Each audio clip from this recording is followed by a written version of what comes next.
Selamat berjumpa kembali Bapak Ibu, Saudari-saudara umat beriman terkasih dalam Tuhan. Selamat berhari Minggu bersama dengan keluarga dan komunitas Anda dimanapun. Pada hari Minggu biasa ke-13 tahun A, tanggal 28 Juni 2026. Saya mengajak kita sekalian hari ini merenungkan kutipan Injil Matius bab 10 ayat 37 sampai 42 tentang syarat-syarat mengikuti Yesus, dan tentu bukan syarat yang mudah. Apa inspirasinya, apa pesannya untuk kita? Terdengarkan sabda Tuhan. Dalam nama Bapa dan Putra dan Roh Kudus. Amin. Sekali peristiwa, Yesus bersabda kepada ke-12 muridnya, "Siapa saja yang mengasihi bapa atau ibunya lebih daripada mengasihi aku, ia tidak layak bagiku. Dan siapa saja yang mengasihi putranya atau putrinya lebih daripada mengasihi aku, ia tidak layak bagiku. Siapa saja yang tidak memikul salibnya dan mengikuti aku, ia tidak layak bagiku. Siapa saja yang mempertahankan nyawanya, ia akan kehilangan nyawanya. Dan siapa saja yang kehilangan nyawanya karena aku, ia akan memperolehnya. Siapa saja yang menyambut kamu, ia menyambut aku. Dan siapa saja yang menyambut aku, ia menyambut dia yang mengutus aku. Siapa saja yang menyambut seorang nabi sebagai nabi, dia akan menerima upah nabi. Dan siapa saja yang menyambut seorang benar sebagai orang benar, ia akan menerima upah orang benar. Siapa saja yang memberi air sejuk secangkir saja kepada salah seorang yang kecil ini, karena ia muridku, sesungguhnya aku berkata kepadamu, ia tidak akan kehilangan upahnya." Demikianlah sabda Tuhan. Bapak Ibu Saudari-saudara umat beriman terkasih dalam Tuhan. Kemarin, hari Sabtu, saya bersama teman-teman baru mengikuti penguburan seorang ibu yang meninggal beberapa hari sebelumnya karena kecelakaan lalu lintas. Anak-anak dan keluarganya marah dengan peristiwa itu. Karena tidak mengira, tidak mengharapkan bahwa ibu mereka, istri dari seorang suami, harus meninggal melalui cara itu. Tentu mereka marah kepada pengendara kendaraan yang menyebabkan sang ibu pada akhirnya kehilangan nyawa. Kelihatan dari respon, dari gestur, dari kata-kata yang dikeluarkan, mereka tidak menerima situasi yang terjadi. Tentu ada rasa marah, emosi, ingin membalas dendam kepada pengendara kendaraan yang menyebabkan si ibu, yang menyebabkan si istri kemudian meninggal. Hari kedua setelah kejadian itu, kami datang melayat bersama teman-teman, dan entah karena memang karya Roh Kudus, atau karena sudah melalui satu hari di dalam pergumulan mereka sebagai keluarga, anak sulung dari ibu, dia mengatakan kepada salah seorang teman, kepada seorang Romo, mereka ini adalah keluarga Kristen Protestan. Dia mengatakan, "Romo, mungkin inilah salib ibu kami. Almarhum yang meninggal karena kecelakaan ini sebelumnya, 1 bulan sebelumnya, juga mengalami kecelakaan travel. Travelnya terbalik, 6 kali terguling. Tetapi para penumpang selamat. Dan sebulan kemudian, beberapa hari yang lalu, mengalami kecelakaan lalu lintas, mengendarai motor berdua, dan ibu meninggal." Saudara-saudara umat beriman terkasih dalam Tuhan, anaknya mengatakan, "Romo, mungkin ini salib ibu kami." Menjadi pengikut Kristus, menjadi anak-anak Tuhan itu, kita memang harus sampai kepada pengalaman-pengalaman di luar atau pengalaman-pengalaman yang melampaui batas. Ada saat-saat dalam hidup kita, ada peristiwa-peristiwa, ada pengalaman-pengalaman dalam hidup ketika komitmen kita kepada Yesus, komitmen iman kita diuji sampai pada batas atau bahkan melampaui batas. Ada saat-saat dalam hidup kita ketika kata-kata Yesus dalam kutipan Injil hari ini menghantam kita dengan kekuatan yang bisa menakutkan tapi menggetarkan jiwa kita. Ada saat ketika kita diuji, apakah kita benar sebagai pengikut Kristus atau hanya sebagai pengagum atau bahkan sebagai penonton yang hanya ikut arus, ikut bersorak, tetapi tidak siap dengan segala konsekuensi sebagai pengikut Kristus. Ketika ada peristiwa-peristiwa, pengalaman-pengalaman pahit atau tragedi yang menimpa kita, seperti yang saya ceritakan di awal tadi, kita tergoda untuk tidak mengambil salib. Kita tergoda untuk menyangkal salib. Mengapa Tuhan? Mengapa harus terjadi seperti ini? Mengapa Engkau tidak peduli? Mengapa Engkau tidak menyelamatkannya? Kita dicobai untuk berbalik dari Yesus, mengingkarinya, tidak mengikuti jejaknya. Saudara-saudara, umat beriman yang diberkati Tuhan, tentu tidak mudah bagi, katakanlah sebagai contoh saudara-saudara, bagi seorang wanita muda untuk memikul salibnya, mengikuti Yesus setelah dia dikhianati, apalagi berulang-ulang, atau ditolak oleh orang yang sangat disayanginya. Tak mudah bagi seorang tua untuk memikul salib dan mengikuti Yesus setelah katakanlah dia dipaksa untuk tinggal di rumah jompo. Adalah tidak mudah bagi seorang istri untuk memikul salib, mengikuti Yesus, ketika suaminya menghabiskan malam-malamnya dengan judi, dengan mabuk-mabukan, meninggalkan anak-anak dan istrinya.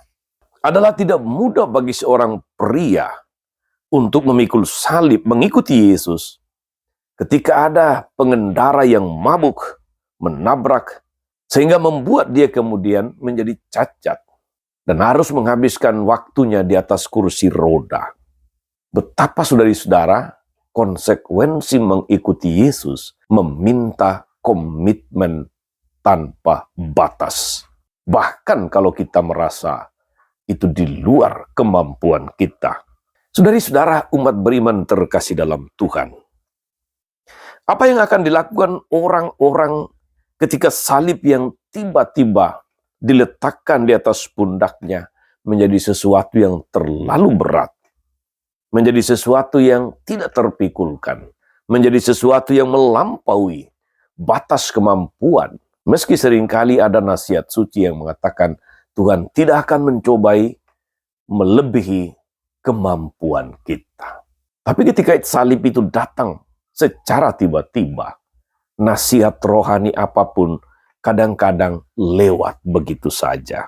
Ketika salib-salib semacam ini saudara-saudari, dalam rupa-rupa bentuk, dalam rupa-rupa wajah hadir dalam kehidupan kita, entah itu tragedi, entah itu kecelakaan, entah itu kita ditipu oleh orang lain, dirugikan, entah dikhianati, entah dikorbankan, entah ditumbalkan oleh orang lain.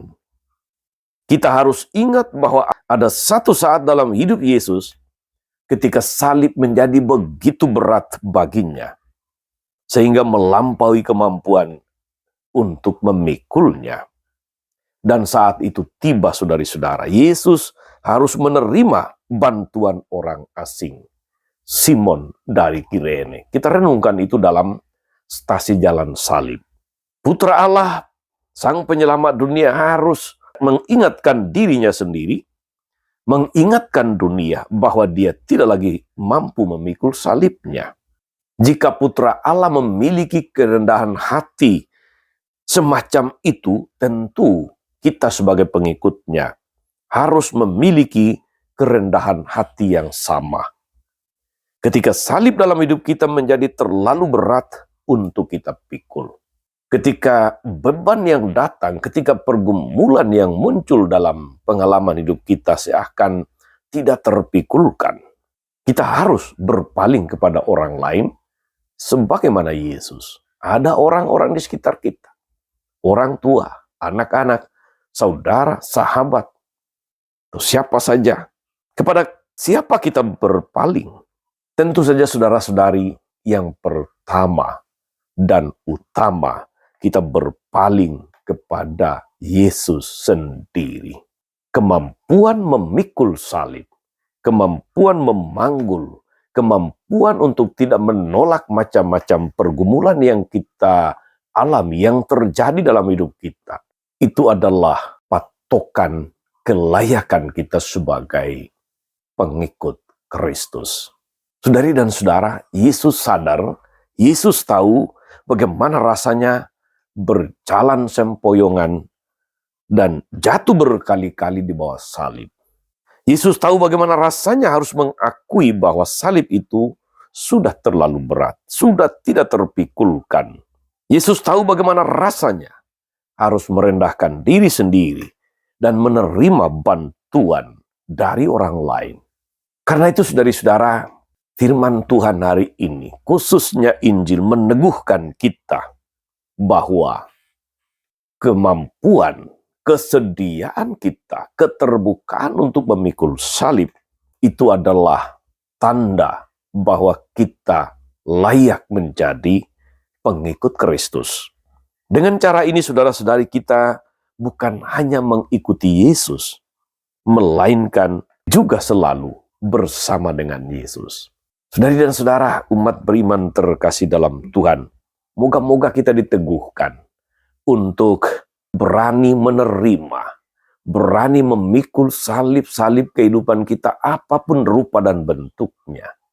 Karena itulah konsekuensi mengikuti Dia, mengikuti Yesus yang telah lebih dahulu menerima dan memikul salibnya sampai di puncak Golgota. Semoga kita mampu menimba inspirasi, mampu mendapatkan pencerahan untuk salib-salib yang kita pikul, untuk macam-macam pergumulan yang harus kita lewati, untuk macam-macam peristiwa atau pengalaman yang tidak kita harapkan tetapi juga tidak bisa kita hindarkan. Semoga dengan inspirasi firman Tuhan hari ini kita dimampukan untuk memilih, menyambut, untuk berserah, untuk terus memikul salib kehidupan kita sampai batas kemampuan kita. Saya yakin bahwa Tuhan tidak akan pernah menutup mata terhadap segala salib yang kita pikul. Saya percaya juga bahwa barang siapa mampu menerima, mampu memikul salibnya, beban-beban kehidupannya sampai akhir, dia akan menikmati kelegaan. Sebagaimana Yesus mengundang kita semua, marilah kepadaku kamu semua yang letih lesu dan berbeban berat, aku akan memberikan kelegaan kepadamu. Tuhan Yesus memberkati kita semua. Amin.